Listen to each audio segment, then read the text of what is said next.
Eu sempre soube que era a ovelha negra da minha família, mas nunca imaginei que eles colocariam um preço literal na minha insignificância.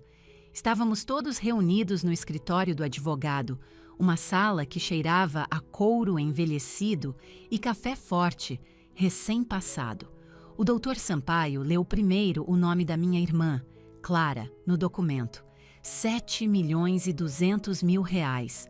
Meus pais praticamente brilharam de orgulho. Meu pai chegou a bater palmas de forma audível. Então, o doutor Sampaio anunciou meu nome. Para Alexandra Mendes, a quantia de R$ 1. A sala ficou em silêncio, mas apenas por um instante. Meu pai me lançou um sorriso de escárnio. Ele olhou diretamente nos meus olhos e disse: "Vai lá, Alex. Conquiste o seu." Minha mãe, enquanto isso, nem se deu ao trabalho de olhar na minha direção. Estava ocupada demais acariciando o braço de Clara, acrescentando com um ar de desdém: "Alguns filhos simplesmente não se comparam. É melhor que ela aprenda isso agora." E então eles riram. Não foi uma risada nervosa e desconfortável. Foi um som alegre e cruel. Eles acharam hilário me deixar com um único pedaço de papel que valia menos que um maço de chicletes. Eu não deixei uma lágrima cair. Não levantei a voz. Apenas fixei o olhar na nota de R$ 1 que repousava sobre a mesa de mogno polida. Mas o que eles não perceberam, em seu momento de alegria, foi o que o doutor Sampaio fez em seguida. Enquanto comemoravam, ele deslizou um envelope pardo, grosso e lacrado, pela mesa em minha direção. Estava endereçado apenas para Alexandra. Inclinando-se, ele sussurrou: "Leia isto quando estiver sozinha. Antes de prosseguirmos, por favor, tire um momento para curtir este vídeo, se inscrever no canal e me dizer nos comentários de que parte do mundo você está assistindo." O trajeto do escritório do advogado até a casa de praia foi sufocantemente silencioso. Meus pais sentaram na frente em seu SUV de luxo. Clara sentou-se ao meu lado no banco de trás, o rosto iluminado pelo celular, enquanto, sem dúvida, procurava mansões ou carros esportivos que agora podia comprar com seus 7,2 milhões de reais. De vez em quando, uma risadinha ou um suspiro de contentamento escapava de seus lábios. Meu pai ligou o rádio, cantarolando junto com algum clássico do rock nacional.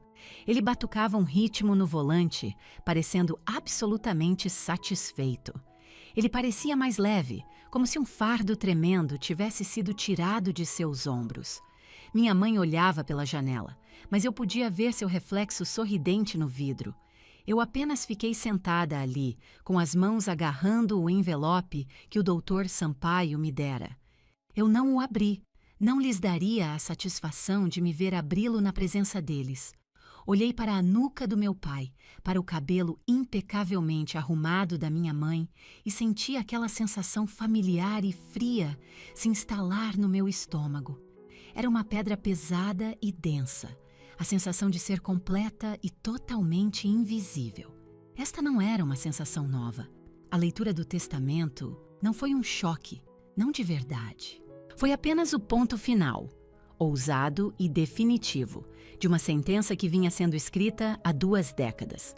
Ao crescer, entendi que a invisibilidade não era apenas sobre o que eu planejava fazer. Era sobre ser deliberadamente ignorada. Era sobre ser ativamente ignorada. É um ato consciente, sabe? Requer um esforço real para olhar através de outro ser humano todos os dias. Lembro-me da nossa casa em São Paulo. Era uma casa grande com um hall imponente que se abria para a sala de estar.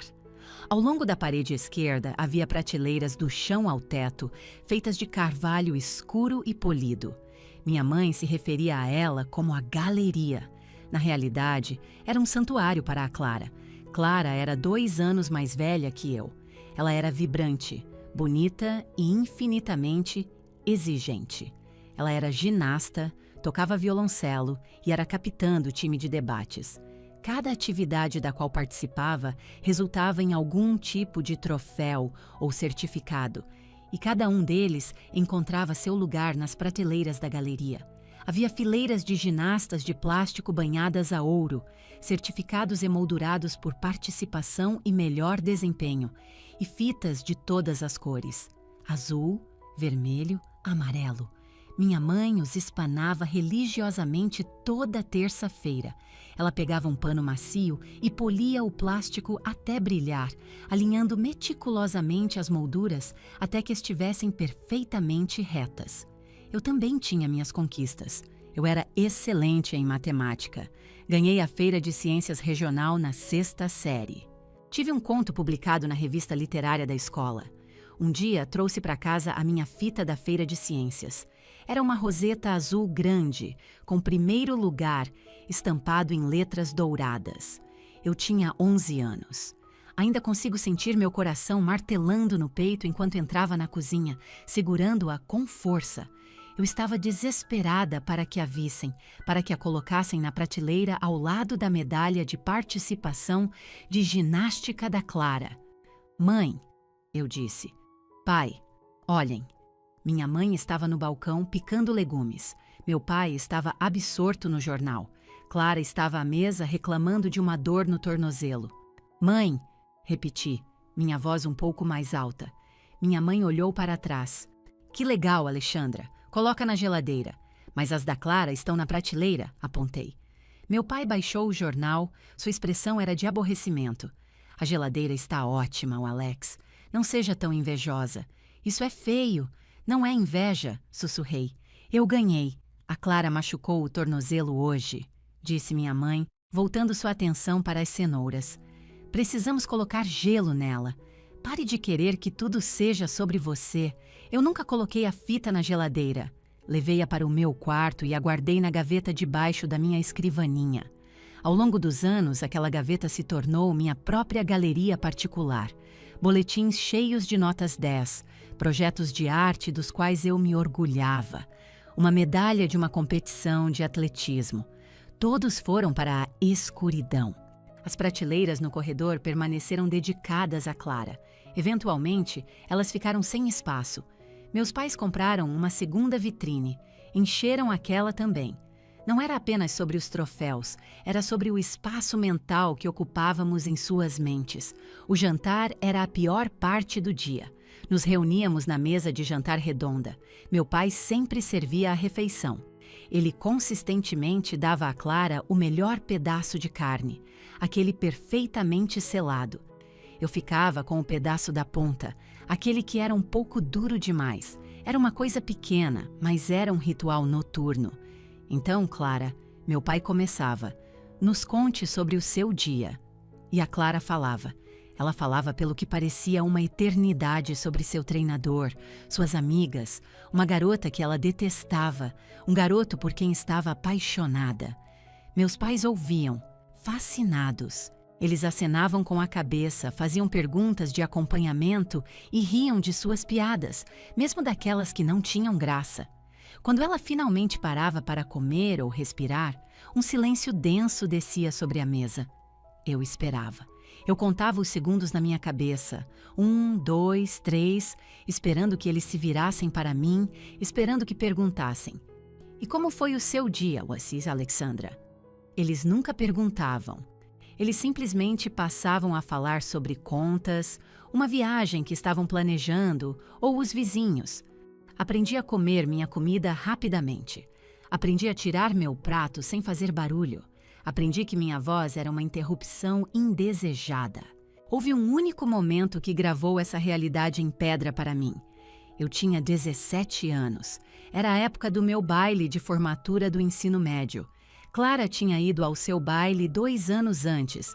Meus pais a levaram a uma boutique chique na rua Oscar Freire, em São Paulo. Compraram para ela um vestido de grife que custou mais de R$ 2.500. Eles pagaram pelo cabelo, maquiagem e uma limusine para ela e suas amigas. Quando chegou a minha vez, encontrei um vestido que amei no shopping local. Não era extravagantemente caro, era um vestido azul marinho simples e elegante. Custava R$ 450. Pedi o dinheiro à minha mãe. Estávamos na cozinha. Ela estava tomando seu chá da noite. "Mãe, posso comprar este vestido para o baile?" Mostrei a ela a foto no meu celular. Ela olhou e franziu a testa. Tomou um gole de seu chá. R$ 450? É bastante, Alexandra. Você gastou mais de 2.500 no da Clara, eu disse. Tentei manter a amargura fora da minha voz, mas ela tremeu. Aquilo foi diferente, disse ela com desdém. A Clara era uma das mais populares, precisava estar impecável.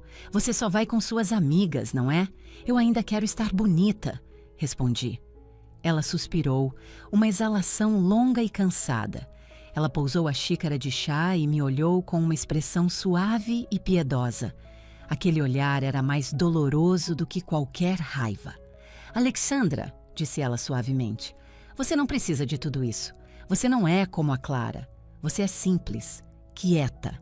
Por que gastar tanto dinheiro se você vai ficar no canto de qualquer jeito? Você não precisa de tudo isso. Essa única frase se gravou no meu cérebro. Tornou-se a regra não dita da minha existência. Alexandra não precisa de roupas novas. As de segunda mão são boas o suficiente. Alexandra não precisa de um professor particular. Ela é inteligente o suficiente para descobrir sozinha. Alexandra não precisa de um carro. Ela pode andar de ônibus. Alexandra não precisa de amor. Ela pode se virar com as migalhas. Acabei comprando um vestido em um brechó por R$ 50. Arrumei meu próprio cabelo. Eu não fui ao baile. Fiquei no meu quarto e assisti a um filme. Meus pais nem perceberam que eu estava em casa. Eles presumiram que eu tinha ido. Na manhã seguinte, eles nunca me perguntaram como foi. Eles apenas presumiram que eu tive uma noite medíocre, condizente com uma filha medíocre. Viver assim te altera fundamentalmente. Você para de pedir coisas. Você para de levantar a mão. Você para de tentar brilhar porque aprende que ninguém está olhando. Você se torna um fantasma em sua própria vida, mas fantasmas possuem um tipo único de superpoder. Como ninguém nunca olha para você, você consegue ver tudo. Eu via como meu pai bebia um pouco de uísque a mais durante a semana. Eu via como minha mãe escondia os extratos do cartão de crédito no fundo do cesto de roupa suja para que meu pai não os visse. Eu via a teia de pequenas mentiras que eles contavam um ao outro. Eu via as fraturas no retrato de família perfeita que eles estavam tão desesperados para manter. E eu vi outra coisa também. Eu vi que eles tinham medo. Eles tinham pavor de não ter dinheiro suficiente, de não parecerem bem-sucedidos para seus amigos e vizinhos, de envelhecer. Eles preenchiam esse medo com barulho e com os troféus da Clara. Eu não tinha troféus, eu tinha o silêncio. E nesse silêncio, aprendi a observar. Houve apenas uma pessoa que realmente me viu. Meu avô, Arthur. Ele era o pai do meu pai, mas eles eram polos opostos.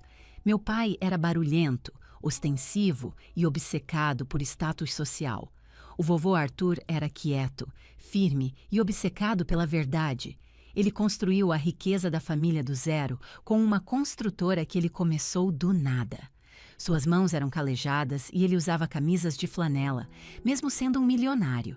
Ele morava no chalé de hóspedes atrás da nossa casa principal em São Paulo, durante os invernos, e passava os verões na casa de praia em Angra dos Reis. A casa de praia era seu verdadeiro lar. Era onde ele ganhava vida, e era o único lugar onde eu também me sentia viva. Quando eu era criança, nossos fins de semana na praia eram meu santuário. A viagem de carro era sempre um exercício de estresse. Meus pais discutindo sobre o trânsito, Clara reclamando da internet ruim. Mas no momento em que entrávamos na estrada de cascalho e eu via o vovô de pé na varanda, uma sensação de calma me invadia. Ele não olhava para meus pais, ele não olhava para a Clara. Seus olhos encontravam os meus. Aí está ela, ele dizia. Aí está minha primeira imediata. Ele nunca chamou a Clara assim. Clara detestava a praia. Ela odiava os insetos, o cheiro de maresia e a ausência de um shopping. Ela passava os fins de semana dentro de casa, assistindo TV. Meus pais passavam os fins de semana bebendo vinho no deck e convidando os vizinhos para exibir sua propriedade. Mas eu passava meus fins de semana na água com o Arthur. Nossa rotina era sagrada. Começava às 5 da manhã. A casa estaria em silêncio. Meus pais não se mexeriam até o meio-dia. Eu saía do meu quarto na ponta dos pés, passava pela porta da Clara e encontrava o vovô na cozinha. Ele estaria lá, despejando café em uma garrafa térmica. Ele sempre tinha um chocolate quente pronto para mim. Não conversávamos muito de manhã. Não precisávamos. Descíamos os degraus de madeira até o pier. O ar era sempre fresco e cinzento àquela hora. A névoa subia da água, como fantasmas dançando em sua superfície. Entrávamos em seu velho barco de pesca de alumínio. Não era nada chique. Estava coberto de amassados e arranhões. Meu pai sempre o incentivava a comprar uma lancha, algo elegante e branco. O vovô sempre se recusava. Este barco conhece o mar, ele dizia. Ele ligava o motor. Tossia e engasgava antes de se acomodar em um zumbido baixo e constante. Deslizávamos para o meio do mar aberto. Uma vez que o motor era desligado, o silêncio era absoluto, quebrado apenas pelo som da água batendo no casco de metal e o grito distante de uma gaivota. Era aqui que ele me ensinava. Ele não me ensinou a ser popular ou a posar para fotos. Ele me ensinou a ver. Alexandra, ele disse uma manhã, eu tinha 13 anos. Olhe para a água. O que você vê? Eu olhei por cima da borda. O reflexo das nuvens e algumas ondulações. Essa é a superfície, disse ele gentilmente, colocando uma isca em seu anzol. Seus dedos eram grossos, mais ágeis. A maioria das pessoas só olha para a superfície. Elas veem o que querem ver. Elas veem o brilho, o reflexo. Ele lançou sua linha com um pequeno splash. Mas se você quer pegar os grandes, continuou ele, você tem que olhar mais fundo, você tem que observar o que está se movendo por baixo, você tem que procurar as sombras, as coisas que estão tentando se esconder. Eu olhei mais de perto, encarando até meus olhos lacrimejarem, e então eu vi uma forma escura se movendo sob a água verde turva, uma sombra se deslocando contra as algas. Eu vejo, sussurrei. Bom, disse ele. Paciência, Alex. A verdade não grita. Ela espera. Ele não estava falando apenas sobre pescar. Eu sabia disso mesmo naquela época. O vovô Arthur sabia como meus pais me tratavam. Ele nunca os confrontou sobre isso. Não era seu estilo. Ele sabia que gritar só deixaria meu pai na defensiva e minha mãe ressentida. Em vez disso, ele neutralizava o comportamento deles. Se meu pai me chamava de sem graça, o vovô dizia que eu tinha olhos que viam tudo. Se minha mãe esquecia meu aniversário, o vovô tinha um presente guardado para mim na casa de barcos. Quando eu fiz 16 anos, ele me deu minha própria vara de pescar. Não era comprada em loja, era esculpida à mão. Ele mesmo a fizera durante o inverno. A madeira era polida e lisa como vidro, com um cabo de cortiça que se encaixava perfeitamente na minha mão. Perto do molinete, ele havia esculpido minhas iniciais. AM. Isto é para você, disse ele. Não para o seu pai pegar emprestado. Não para a Clara mexer. É sua. Passei o polegar sobre as iniciais esculpidas. Obrigada, vovô. Você tem uma mão firme, Alexandra, ele me disse.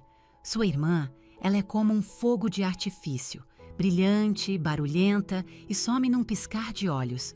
Seus pais, eles são como poeira ao vento, soprando para onde o dinheiro está. Mas você... Ele me olhou, seus olhos azuis afiados e sérios. Você é água profunda, você é forte, você guarda as coisas. Eu não me sentia forte, eu me sentia pequena, mas quando ele disse isso, eu acreditei. Conforme ele envelhecia, nossas conversas mudaram. Ele começou a falar menos sobre peixes e mais sobre negócios.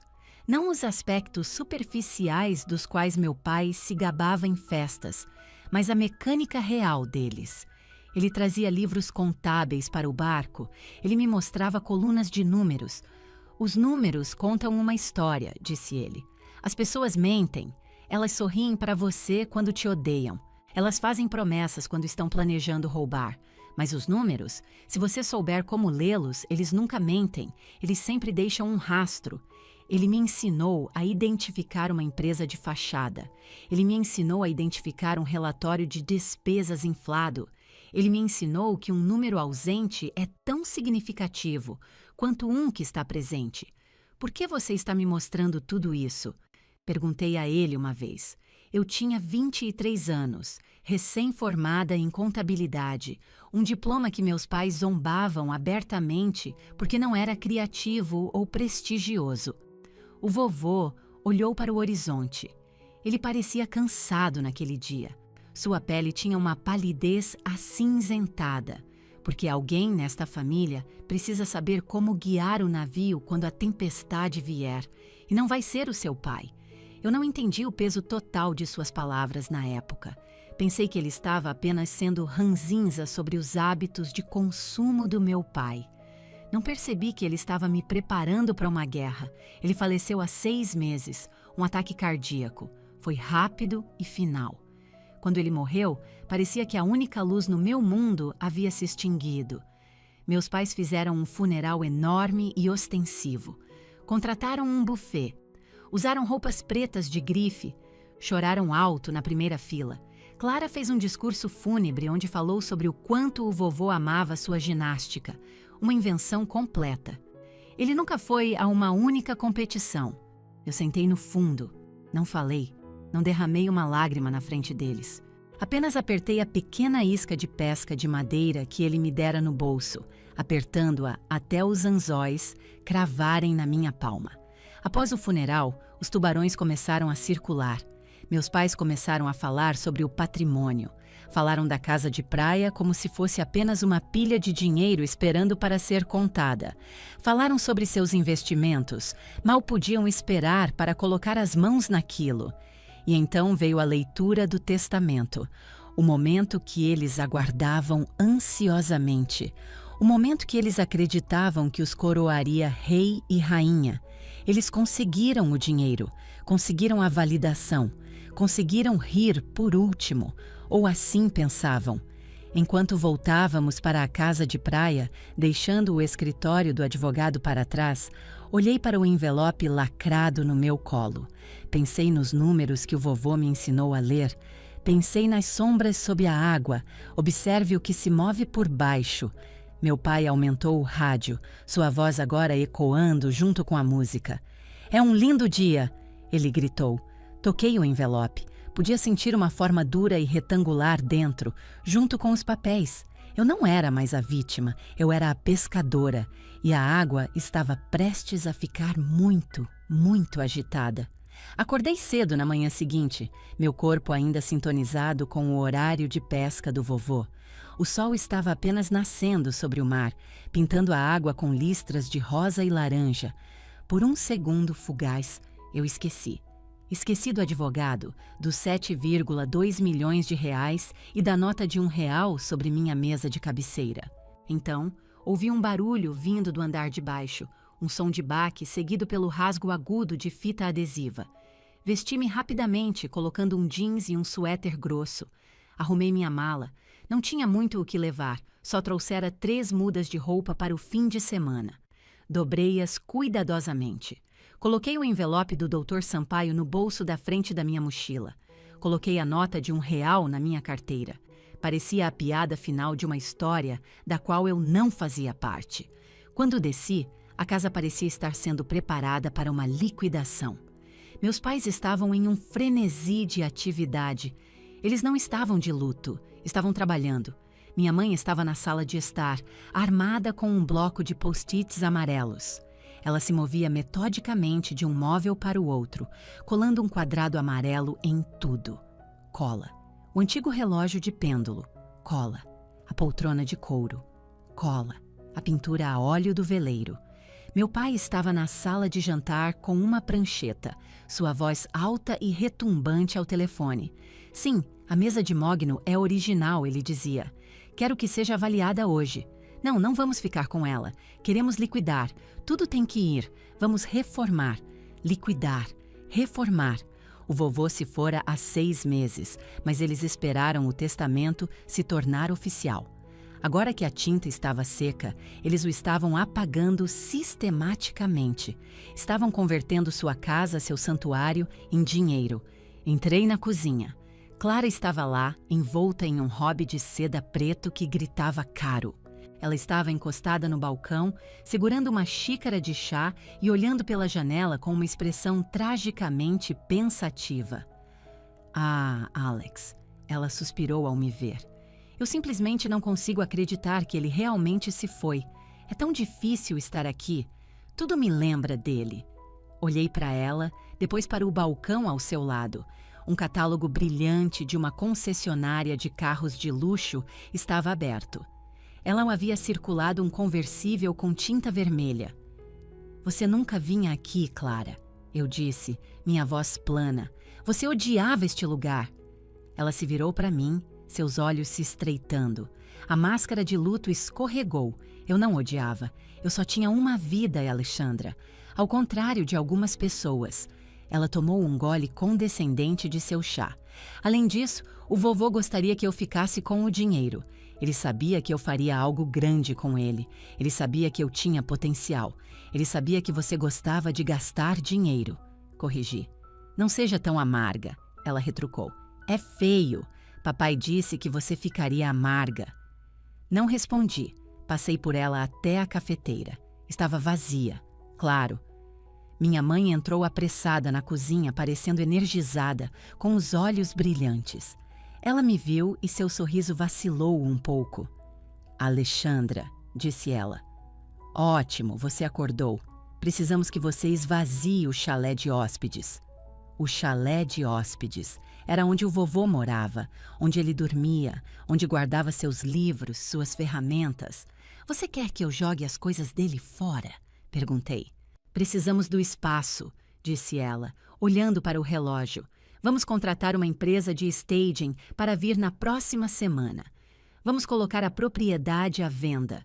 O chalé precisa estar vazio, apenas encaixote tudo. Vamos doar para a caridade. Doar. Senti um nó se apertar na minha garganta. Mãe, são as coisas dele. O equipamento de pesca dele. Os diários dele. É lixo, Alexandra, disse meu pai, entrando da sala de jantar. Ele estava digitando números em uma calculadora. É tralha velha. Estamos seguindo em frente. Temos muitos ativos para administrar agora. Não temos tempo para lixo sentimental. Olhei para eles. Os três. Meu pai contando dinheiro que não ganhou. Minha mãe etiquetando móveis como um urubu circulando uma carcaça. Minha irmã fingindo tristeza enquanto comprava carros esportivos. Eles eram uma unidade, um círculo fechado e egoísta. E eu estava do lado de fora. Enfiei a mão no bolso. Meus dedos tocaram a chave de latão que encontrei dentro do envelope na noite anterior. Eu ainda não a tinha usado. Não lhes contei sobre ela. Não vou esvaziar o chalé, eu disse. Meu pai parou seus cálculos. Ele olhou para cima. Com licença? Eu disse não, repeti. Não levantei a voz. Apenas afirmei como um fato. Você está vivendo sob nosso teto. Meu pai começou a dizer, mas eu o interrompi. Na verdade, interrompi. Não estou. Tenho 30 anos. Tenho um apartamento na cidade. Pago meu próprio aluguel.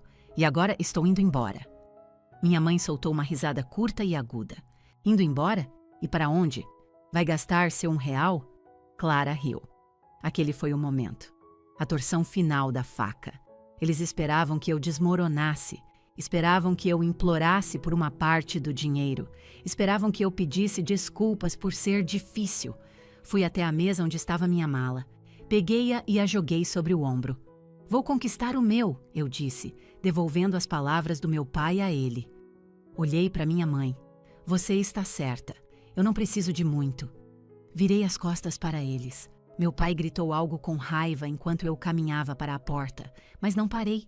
Saí da cozinha, desci o corredor onde os post-its pareciam feridas amarelas nos móveis e saí pela porta da frente.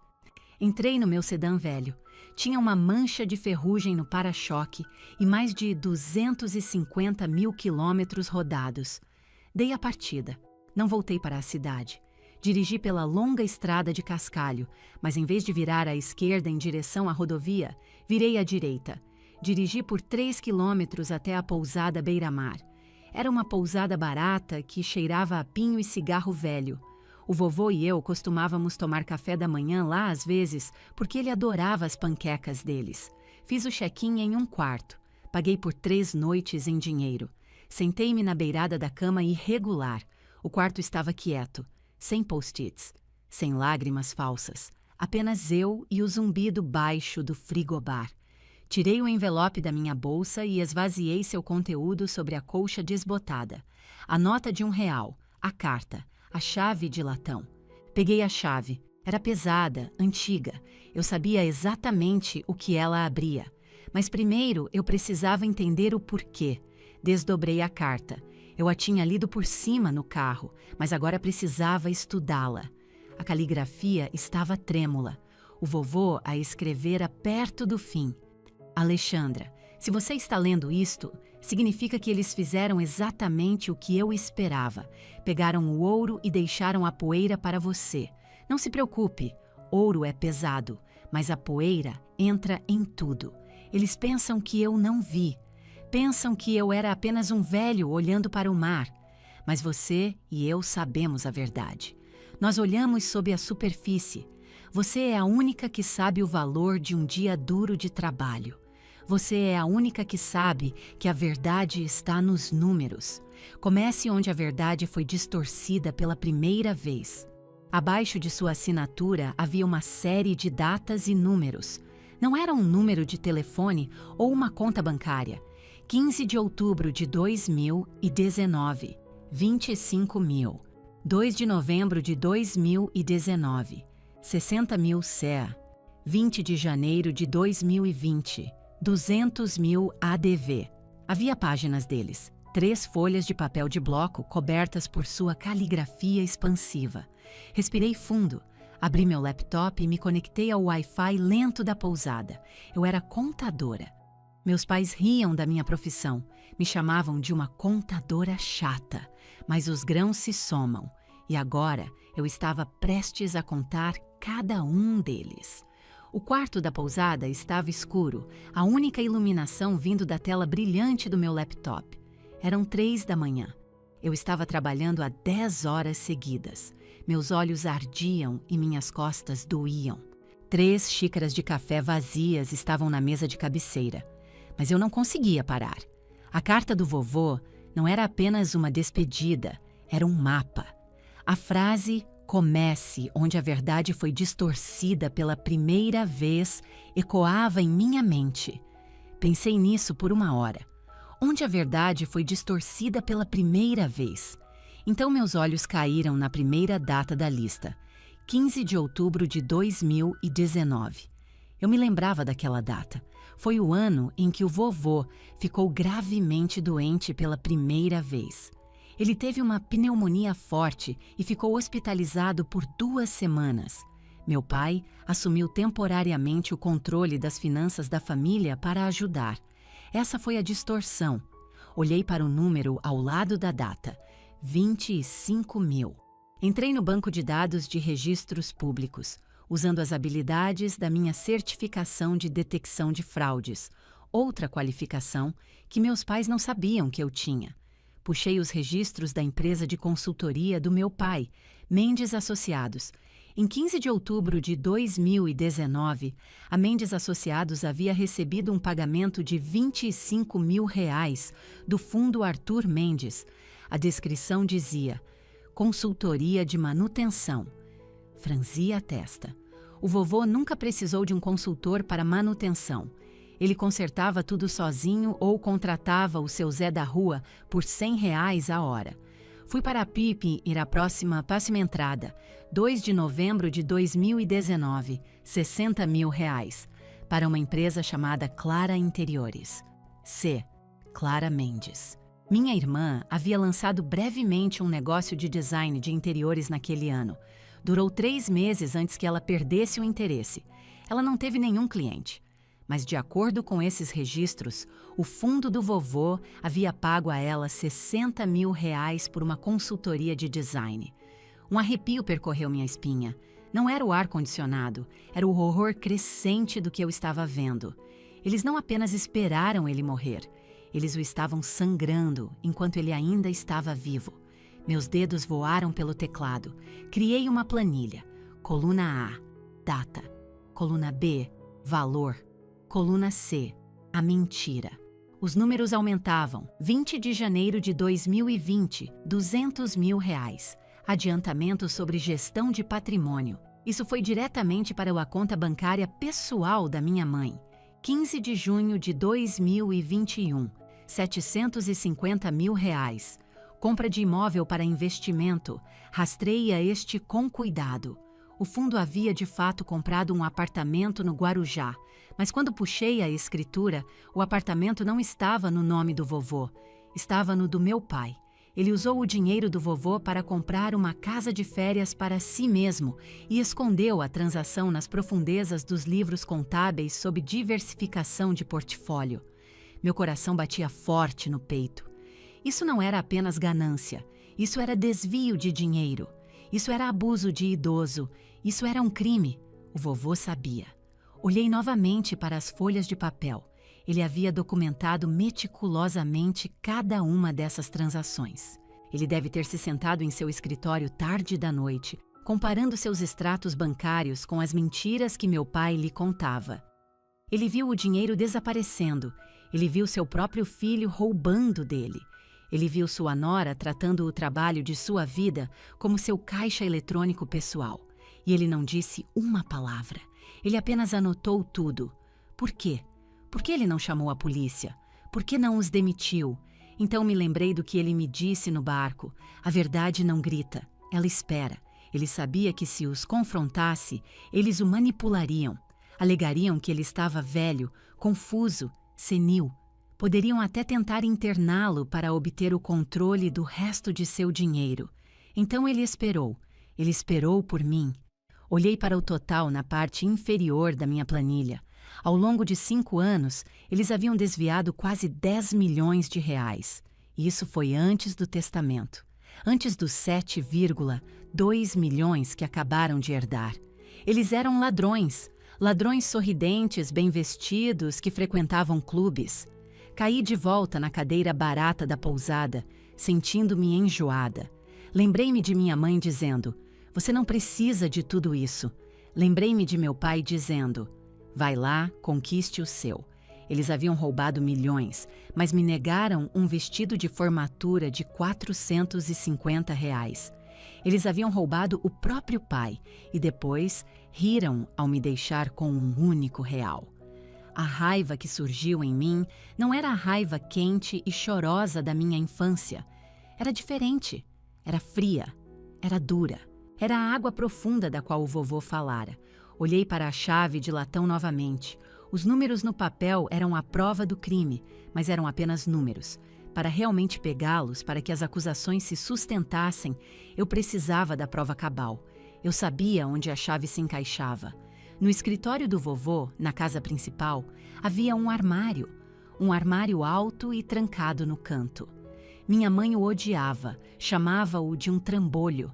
Ela tentou fazê-lo jogá-lo fora por anos. Ele sempre dizia: "É onde guardo meus papéis de imposto de renda antigos. Fica trancado." Meus pais estavam naquela casa agora, dormindo em suas camas no andar de cima, provavelmente sonhando em como gastar seus milhões. Verifiquei a hora, 4h15 da manhã. O sol não nasceria por mais algumas horas. A casa de praia estaria em silêncio absoluto. Meu pai dormia como uma pedra depois de seu uísque comemorativo. Fechei meu laptop. Coloquei os papéis de volta no envelope. Deslizei a chave de latão no bolso do meu jeans. Levantei-me. Eu não era mais Alexandra, a filha invisível. Eu não era a vítima. Eu era a auditora e eu ia trabalhar. Peguei as chaves do meu carro e abri a porta da pousada. O ar da noite estava cortante e frio.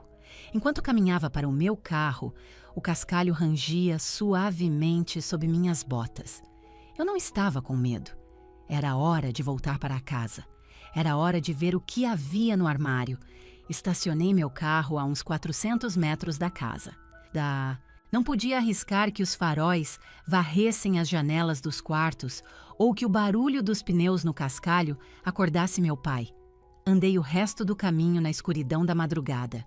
O ar estava gélido, a névoa do mar se enrolando em minhas pernas como fumaça fria. Apertei meu casaco. A casa se erguia à frente, uma forma enorme e escura, como uma fera adormecida. Eu tinha uma chave reserva da porta da frente no meu chaveiro, uma que eles haviam esquecido de pedir há anos. Deslizei a chave na fechadura e a girei lentamente. Clique! A porta se abriu sem um som. O vovô lubrificava as dobradiças toda a primavera. Uma porta barulhenta é a porta de um homem preguiçoso, ele costumava dizer. Obrigada, vovô. Entrei. O ar estava denso com o cheiro de vinho velho e perfume caro, o aroma persistente da celebração deles. Fiquei perfeitamente imóvel no corredor por 1 minuto inteiro, ouvindo. Podia ouvir o ronco rítmico do meu pai da suíte principal no andar de cima e o zumbido baixo da geladeira. Comecei a me mover. Não andei normalmente. Movi-me como fiz durante toda a minha infância.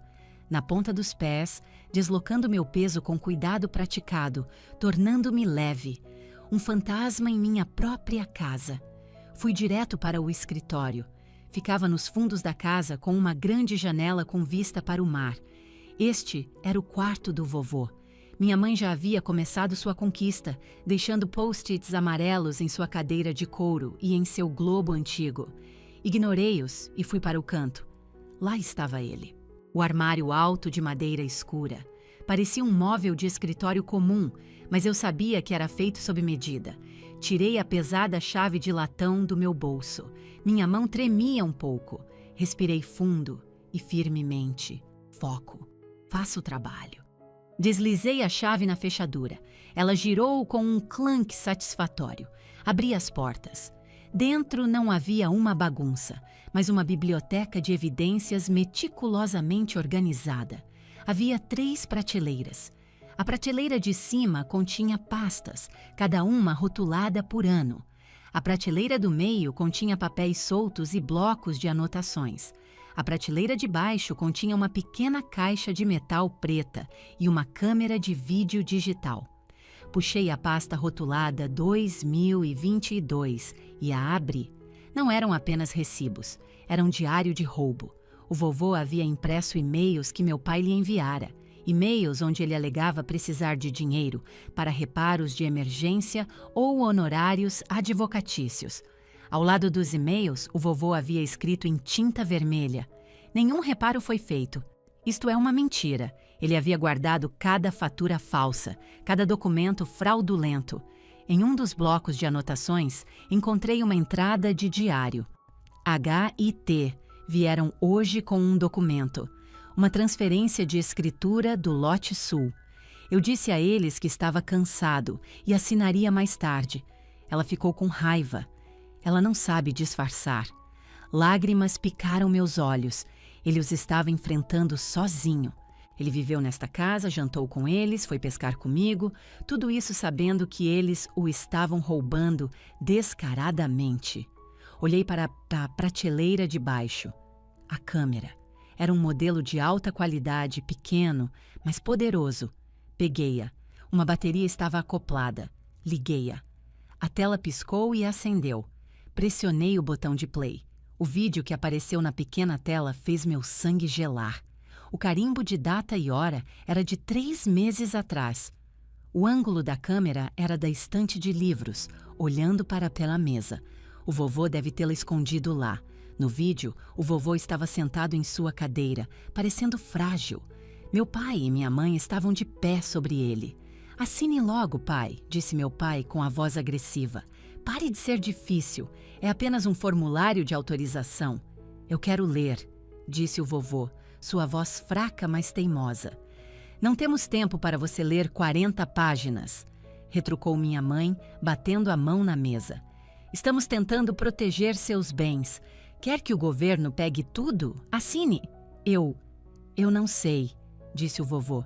Meu pai se inclinou, colocando a mão no ombro do vovô. Não era um gesto de conforto, era pesado, uma ameaça. Você está confuso, Arthur, disse meu pai. Sua mente não é mais a mesma. Você precisa que a gente cuide disso. Se não assinar, teremos que declarar você incapaz. Quer isso? Quer ir para um asilo? Na tela, observei o vovô se encolher, seu rosto cheio de terror. Ele pegou a caneta. Ele assinou. Meu pai arrancou o papel. Finalmente, ele murmurou. O vídeo terminou. Fiquei olhando para a tela preta, minhas mãos agarrando a câmera com tanta força que meus nós dos dedos ficaram brancos. Aquilo não era apenas roubo, era coação. Eles o ameaçaram de interná-lo para conseguir sua assinatura. Eles aterrorizaram um homem idoso em sua própria casa. E ele gravou tudo. Ele sabia que não podia lutar com eles fisicamente. Ele sabia que eles o manipulariam se ele falasse. Então, ele deixou a câmera ser sua testemunha.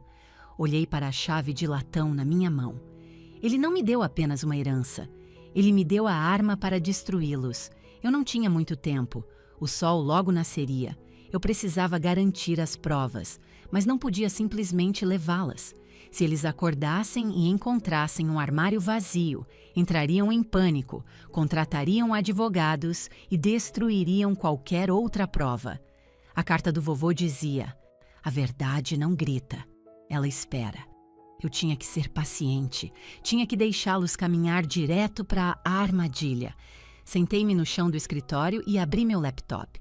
Puxei um HD externo de alta velocidade da minha mochila, algo que eu usava para o meu trabalho de contabilidade.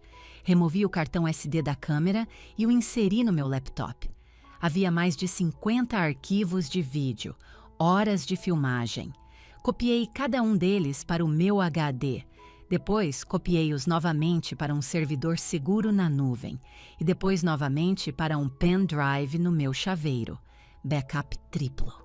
Em seguida, os documentos. Eu não podia escanear tudo. Era muita coisa. Usei um aplicativo de scanner no meu celular. Clique. Vira a página. Clique. Vira a página. Foquei nas provas mais contundentes, os livros contábeis com anotações em vermelho, as entradas do diário, as assinaturas forçadas. Meu coração martelava contra minhas costelas. Cada rangido da casa me fazia congelar. Em um ponto, ouvi passos diretamente acima de mim. Prendi a respiração. As tábuas do assoalho gemeram. Era meu pai, indo ao banheiro. Ouvi a descarga, a água correndo e, em seguida, seus passos voltando para a cama. Esperei mais 1 minuto para ter certeza antes de retomar meu trabalho. Levei 1 hora. Quando terminei, eu tinha cópias digitais de tudo. Tinha provas suficientes para mandá-los para a prisão, quanto mais contestar um testamento. Agora vinha a parte mais difícil, colocar tudo de volta. Tinha que ser meticulosa. Coloquei as pastas de volta na prateleira de cima em sua ordem exata. Empilhei os blocos de anotações na prateleira do meio, alinhando as bordas perfeitamente com as marcas de poeira. Coloquei o cartão SD de volta na câmera. Limpei minhas impressões digitais do corpo com el manga e la coloquei de volta na prateleira de baixo. Parei. O vovô havia deixado a câmera na estante para gravá-los, mas aguardou no armário. O Dr. Sampaio, o advogado, estava programado para retornar às 10 horas. Meus pais o chamaram para agilizar a transferência de ativos. Eles queriam o dinheiro agora. Eu precisava estar pronta. Fechei as portas do armário e as tranquei com a chave de latão. Levantei-me e examinei a sala, verificando o chão em busca de pegadas, a mesa em busca de canetas ou porta-copos perturbados. Parecia exatamente como quando entrei. Uma tumba de segredos esperando para ser aberta. Saí do escritório. O corredor estava cinzento agora, a primeira luz da manhã se infiltrando pelas janelas. Os post-its nos móveis pareciam olhos amarelados me observando. Caminhei até a porta da frente, abria centímetro por centímetro e saí para a varanda. O ar frio atingiu meu rosto, secando o suor na minha testa. Tranquei a porta atrás de mim e desci a estrada de cascalho que rangia suavemente. Não corri. Caminhei com um ritmo constante e determinado. Entrei no meu carro e sentei por um momento, minhas mãos no volante, olhando para a casa no espelho retrovisor. Meus pais ainda estavam dormindo, sonhando com iates e coberturas. Eles achavam que tinham vencido, achavam que tinham apagado Arthur Mendes e descartado Alexandra Mendes. Eles não sabiam que a casa, agora, era um tribunal, e o julgamento estava prestes a começar. Dei a partida e voltei para a pousada para tomar banho e me trocar. Eu tinha que vestir minha armadura. Tinha um terninho preto na minha mala, um que eu sempre odiei, porque minha mãe dizia que me deixava com uma aparência severa. Hoje, eu queria parecer severa. Toquei a chave de latão no meu bolso uma última vez. A verdade espera, o vovô disse. Bem, a espera acabou. Cheguei de volta à casa de praia às 9h55 da manhã. Estacionei meu sedã enferrujado bem ao lado do elegante carro preto do Dr. Sampaio. O SUV reluzente dos meus pais também estava lá. Subi os degraus, vestida com meu terninho preto, o cabelo preso em um coque apertado. Carregava minha bolsa de laptop e o envelope original. Quando entrei na sala de estar, a cena já estava montada. Meus pais estavam no sofá longo e branco, meu pai com uma camisa polo e calças caqui, minha mãe com um vestido floral tomando café. Clara estava rolando o celular, parecendo entediada. O Dr. Sampaio sentou-se na poltrona em frente a eles, sua maleta aberta no colo. Minha entrada mudou instantaneamente a atmosfera. Alexandra, minha mãe franziu a testa pousando o café. O que você está fazendo aqui? Pensei que você tinha ido conquistar o seu. É, Clara riu. Já gastou o seu R$1? Meu pai suspirou, parecendo irritado. Se você está aqui para implorar por dinheiro, Alex, poupe seu fôlego. O testamento está selado.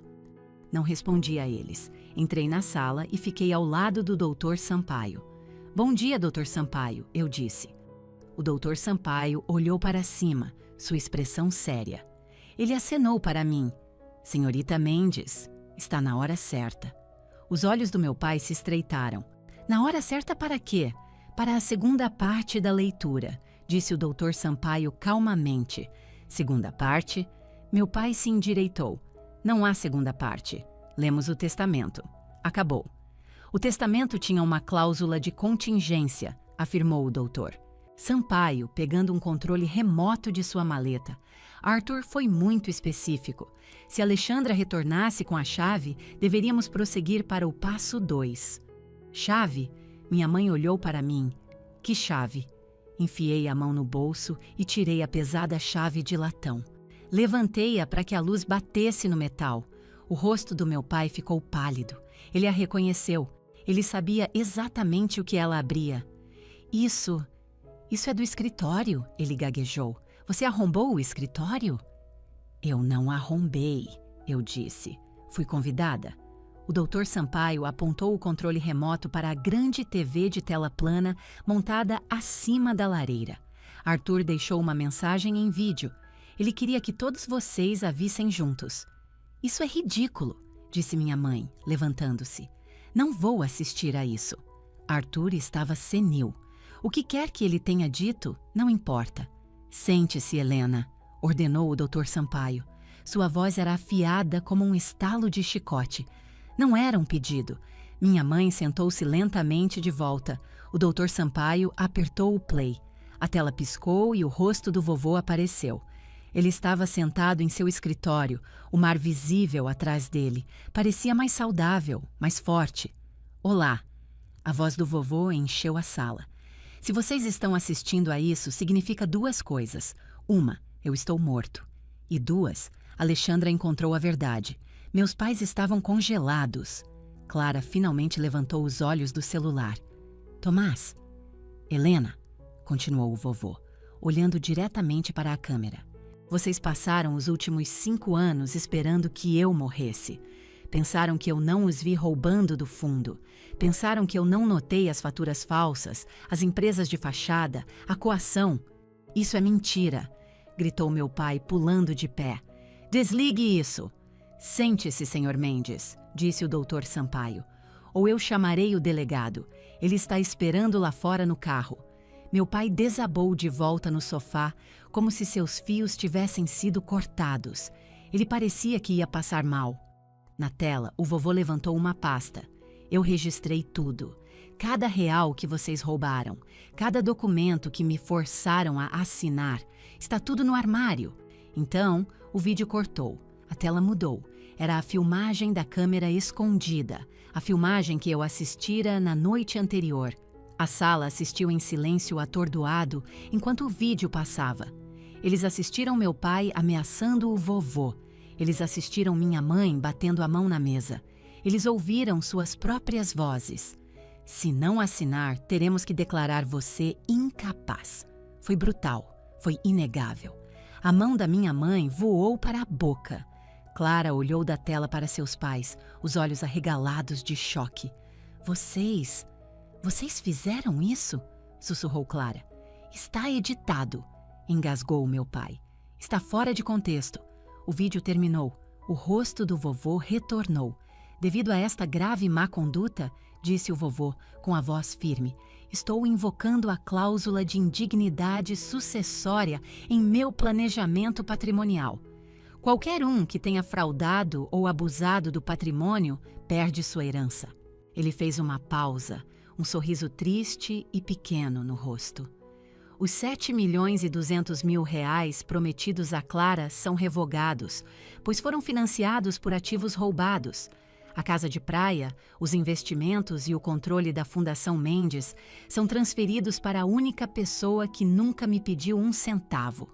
Ele olhou diretamente para a câmera. Para Alexandra Mendes. A tela ficou preta. O silêncio na sala era tão pesado que parecia que o ar havia sido sugado. O Dr. Sampaio fechou sua maleta e colocou uma pilha de papéis na mesa de centro. Estes são os documentos de transferência, disse ele. A polícia já recebeu cópias das provas encontradas no armário. O promotor está analisando-as para acusações de abuso de idoso, fraude e desvio de dinheiro. Olhei para eles. Meu pai não encontrava meu olhar. Ele estava olhando para as próprias mãos. Parecia velho. Toda a arrogância e prepotência haviam desaparecido. Ele era apenas um homem pequeno e assustado que fora pego. Clara estava tremendo. Mas... e o meu dinheiro?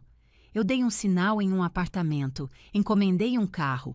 Você não tem dinheiro nenhum, Clara, eu disse. Você nunca teve. Era o dinheiro do vovô. Mas eu não fiz nada, ela choramingou. Eu não roubei. Por que estou sendo punida? Você assistiu, eu disse friamente. Você viu como eles o trataram. Você viu como me trataram. E você aceitou os cheques alegremente. Você desfrutou dos frutos da árvore envenenada. Virei-me para o Dr. Sampaio. Quais são os termos? Se eles contestarem o testamento, disse o Dr. Sampaio, olhando diretamente para meus pais, as provas irão a julgamento.